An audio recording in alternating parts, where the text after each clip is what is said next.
Hello guys, तो कैसे हैं आप लोग। आज हम corner of the world is dinner इसका एपिसोड 2 एक्सप्लेन करने वाले हैं।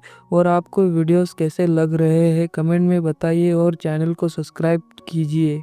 तो चलिए शुरू करते हैं। शुरुआत में हमें हुई को दिखाया जाता है और वो आज सभी को किस बात पे मीटिंग रखी है बताने वाली है। उसका टॉपिक था कैसे अपने सेल्स में बढ़ोतरी करे, उस चीज के बारे में था।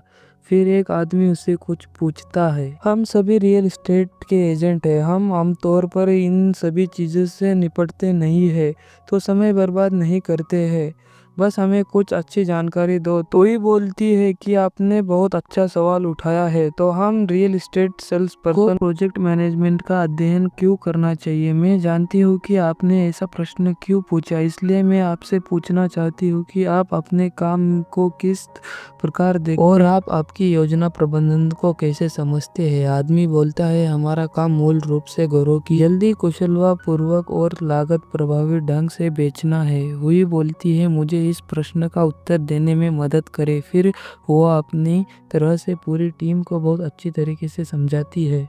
तभी उसका कॉल आ जाता है और वो अपने पार्टनर को बोलती है कि मेरा कॉल रिसीव करके बाहर जाके उस पे बात करो। फिर उसका पार्टनर बाहर जाके फोन पे बात करके फिर से वापस आ जाता है। तब तक हुई की भी मीटिंग खत्म हो गई थी। सबको फॉर्म देके फिल करने के लिए बोल देते हैं। फिर दोनों चेयर पर बैठ जाते हैं, फिर बातें करने लग जाते हैं।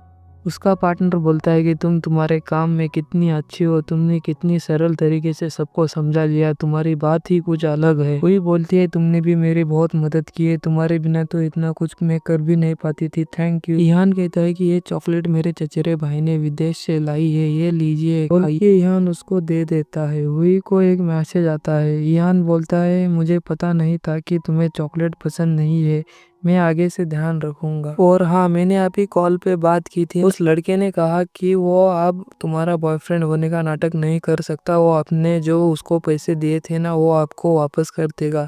फिर ईहान बोलता है कि किसी चीज की जरूरत हो तो मुझे कभी भी फोन कर सकते हो, मैं हाजिर हो जाऊंगा। वही बोलती है, क्या तुम आज रात फ्री हो क्या, आज रात को खाना खाने के लिए आना कैसा रहेगा। ईहान मान जाता है, उसको भी इतना ही चाहिए था। फिर सीन शिफ्ट होता है हुई के घर पे। वो चार बात करने बैठ जाते हैं। हुई का ब्रेकअप हो गया है, उसके मॉम को पता नहीं रहता है, इसलिए वो ईहान को बोलती है कि मेरा बॉयफ्रेंड बनने का नाटक करो। फिर ये लोग हुई के मॉम को पता ना चले इसलिए प्रैक्टिस करने लग जाते हैं। इतनी सिंगर पूछती है, हुईर के साथ आपकी प्रेम कहानी कब स्टार्ट हुई है। ईहान बड़े रोमांटिक की तरह बताता है कि तूफानी रात थी जिसमें बिजली और गरज चमक रही थी, बहुत ही रोमांटिक की तरह बताता है। फिर ये तीनों एक कमरे में आ जाते हैं। हुई उन दोनों से पूछती है, लड़का कैसा है। जिया जेन बोलती है, कोई बात नहीं, बिना पलक झपकाए झूठ बोलना आता है उसे, एक्टिंग भी ठीक ठाक कर लेता है। लियांग पूछती है, तुमने उसे अपना प्रेमी होने का नाटक के लिए क्यों चुना। तब हुई बोलती है, ऐसा इसलिए नहीं कि वो बहुत इंटेलिजेंट, लेकिन जिस नकली प्रेमी को मैंने काम पर रखा था वो आखिरी मिनट में भाग गया और लियान मेरी मदद करना चाहता था, इसलिए मैंने उसे चुना। आप दोनों को क्या लगता है कि कोई समस्या नहीं तो मैं अपनी माँ के बारे में निश्चित हूँ। आप दोनों को तो पता है मेरी माँ टीचर है, वो हर चीज के बारे में बहुत सख्त है और बहुत ज्यादा पूछताछ करने वाली है। मुझे सचमुच डर है कि वो कुछ गड़बड़ देख के समझ जाएगी। जेन हुई की माँ की कॉपी करने लग जाती है। लियांग बोलती है, मैं तुम दोनों को बर्दाश्त नहीं कर सकती, मुझे खरीदारी करने के लिए बाहर जाना है। आंटी को खाने में क्या पसंद है। जेन बोलती है, पास्ता। तभी लियांग, ये आंटी के लिए है, तुम्हारे लिए नहीं। हुई बोलती है, मुझ भी लेकर आओ। फिर लियांग मार्केट निकल जाती है। मार्केट में जाके झींगे खरीदी करती है। सीन शिफ्ट होता है और ये तीनों ताश के पत्ते खेलते हुए बैठ जाते हैं। तभी लियांग वापस आ जाती है। आंटी का आने में कितना समय है, लियांग पूछती है। हुई बोलती है, 15-20 मिनट, मुझे मदद करने दो। लियांग कहती है, नहीं तुम जाओ उनके साथ खेलो। लियांग खाना बनाने लग जाती है। खाना बनाते बनाते वाइन की बोतल ले जाती है और फिर खाना बना देती है। तभी हुई की मॉम भी आकर दरवाजा खटखटाने लग जाती थी। ये लोग घबरा जाते हैं। तभी हुई आगे चली जाती है दरवाजे की तरफ, पीछे पीछे जिया जेन भी चली जाती है। फिर बाद में हुई गेट खोल देती है। हुई की माँ अंदर आ जाती है। मेरे लिए क्या लाई हो माँ? हुई की माँ बोलती है ये तुम्हारे लिए नहीं है, इनके लिए है। जिया जैन तुम इतनी लंबी कैसी हो गई? जिया जैन बोलती है मैं पहले से ही 24 साल की हूँ। हुई सबसे अपने माँ को मिलाती है। आंटी लियांग को बोलती है क्या तुम खाना बना रही थी? मैं सोच रही थी कि अब हम सब मिलकर बाहर जाके खाना खाएंगे। लियांग कहती है कोई बात नहीं, मुझे खाना बनाना अच्छा लगता है, चलिए बैठ जाइए। लियांग फिर चिकन बनाने लग जाती है। तब तक के लिए आंटी के लिए जियान जेन ने शरबत बना लिया है। फिर सब लोग खाने के टेबल पर आकर बैठ जाते हैं। खाना देख के ही हुई के मॉम ने बोला लियांग तुमने क्या अच्छा बढ़िया खाना बनाया है, मुंह में पानी आ गया खाने को देखकर। एक जाम आंटी के नाम बोलकर एक एक गिलास उठा लेते हैं सब लोग। फिर सब लोग खाना खाने के लिए शुरू कर देते हैं। हुई की मॉम इहान से पूछती है कि आप हुई के साथ कब से है? तब इहान आंटी हुई और मैं एक दूसरे को आधे साल से जानते हैं। फिर आप लोग कहाँ मिले? फिर दोनों में एक साथ पार्क और सेमिनार बोल दिया।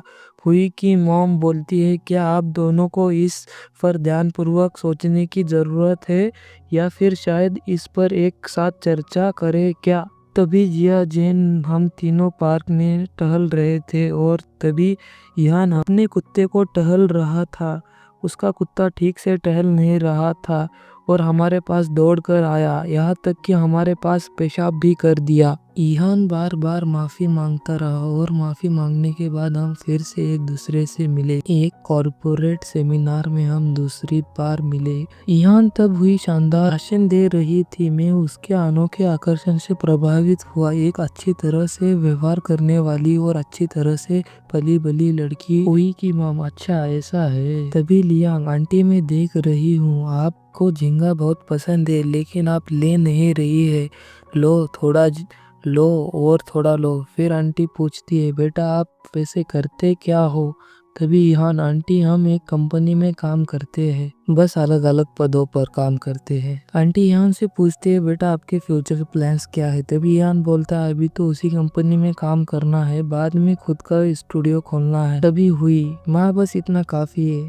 फिर थोड़ी देर और बातचीत करते हैं। फिर मॉम को छोड़ने के लिए सब लोग नीचे चले जाते हैं। जेन भावुक हो जाती है, बोलती है कि उसे अपनी माँ को धोखा नहीं देना चाहिए था, उसे एक अच्छा लवर ढूंढना चाहिए। तभी हुई की माँ को धोखा न देना सही है लेकिन झूठ बोलने से बचने के लिए किसी को डेट पर ले जाना सही तरीका नहीं। सीन शिफ्ट होता और यहाँ इहान के साथ जेन बैठकर बातें करने लग जाती है और फिर अपना नंबर एक दूसरे को दे देते हैं। ये बात लियांग को बता देती है जेन। यहाँ माँ बेटी बातें करते हुए चलते जाते हैं। हुई की मॉम को पता चल जाता है कि हुई का इहान असली प्रेमी नहीं। वो बोलती है आप दोनों अगर असली में आधे साल से डेटिंग कर रहे होते तो उसे इसके बारे में कैसे पता नहीं चल सकता। हुई अपने माँ से माफी मांगती है। मैं तुम्हारे पिताजी से कुछ नहीं कहूंगी, मैं तुम्हारे पिताजी को संभाल लूंगी, बोलती है। हमारा जो असली का प्रेमी था उसे तुम्हारा ब्रेकअप कैसे हुआ? हुई बोलती है मुझे लगता था कि वह मुझसे सच्चा प्यार करता है लेकिन जब मैंने उससे सगाई की बात की तो मुझे एहसास हुआ कि वो मेरी तरह एक पेड़ के लिए पूरा जंगल नहीं छोड़ेगा, या शायद मुझसे अच्छी कोई मिल गई होगी। हुई की माँ याद रखना हमेशा, चाहे तुम्हारा कोई बॉयफ्रेंड हो या तुम शादीशुदा हो, तुम हमारी उम्मीदों पर कभी पानी नहीं फेरो। तुम अपनी जिंदगी अपनी तरीके से जियो। आज का एपिसोड यहीं पे खत्म होता है। नेक्स्ट एपिसोड के लिए please like and subscribe. Thank you for watching.